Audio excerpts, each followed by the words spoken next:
Stephen, that could be a really important win in this title run. And what do you think of the performance tonight?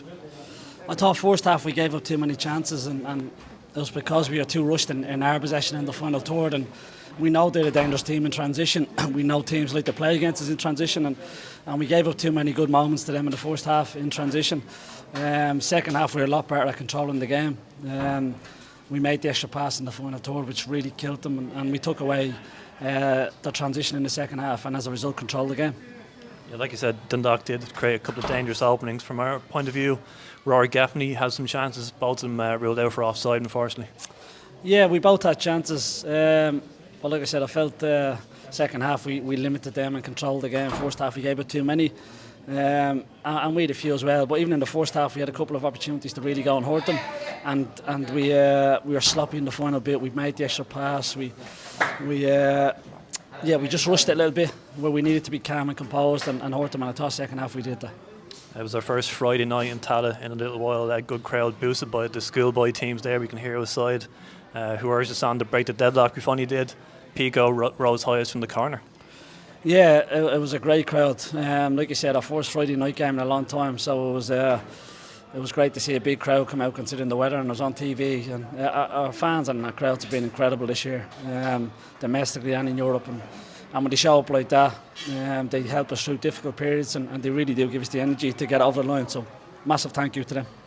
It was Pico tonight, and it was Marcus and Tallaght 2 weeks ago. Do you feel like we actually probably should have scored more from set pieces the last few months? Yeah, even today, Lee has a free header in the second half that we should score from. We don't take advantage of it, but yeah, the delivery is that good with Dylan, Marcus or Jack. We know we just have to hit our areas, and we'll get opportunities, and we just haven't quite taken enough of them. But look, it's the difference tonight, and we'll take it. It was brilliant to see Trevor Clark back in the pitch after a lengthy absence. You show what he can bring to us by beating players and getting us up the pitch. Yeah, we know it's quite obvious we've missed Trevor and Neil and the power and pace to give us in wide areas. I think we've missed that the last while, but it's great to have Trevor back. Neil trained fully this week, so he's back, and hopefully Jack's not too far away as well. So the squad's in a healthy place.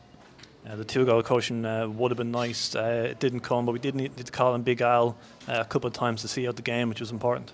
Yeah, Alan, we have to remember Alan's missed a lot of football with his finger. Obviously, he's come back, and you can see he's getting sharper and better. And his decisions tonight were really, really good in and out of possession. He made some good saves, but we know that's what Alan does. He's so calm and composed, and at big moments when you need him, he steps up. We had the 500 goals stat for you recently. I have another one here. 43 consecutive home league games scored in for Rovers. That's now an all-time record. So brilliant consistency from us in Tallaght the last couple of years. Yeah, well, we're really strong here, and I think a big factor of that has to go to the groundsman Billy and his staff. It's an incredible pitch, and it allows us to play some really good football, and obviously the fans, and then the players. The players are the ones that cross the white line and do it. So. A great start from you again. Bowls next week obviously will be a big one, but finally we've lost a great hoop in Bobby Best. As a player and manager, you would have known him pretty well. How do you remember Bobby? Incredible person, incredible man. Gutted that we've lost such a great man, a real football man. Not just Rovers, he loved football in general. But anyone you spoke to had so much respect and love for Bobby. When we went in the hospital to see him, I was blown away by the love and the passion that he has for this club and this team. And he said when he was sick, this was the only relief he got, was watching this team. And for me, and we're in the business of winning trophies and winning leagues and trying to do that. But when you hear someone like that, who's ill speak like that, it really gets you, and it makes everything we do worthwhile. You know, all the sacrifices.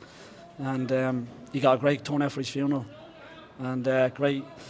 I see the Ultras had a banner for him as well before the game, and well deserved. So, he'll always be remembered around this club as a special person.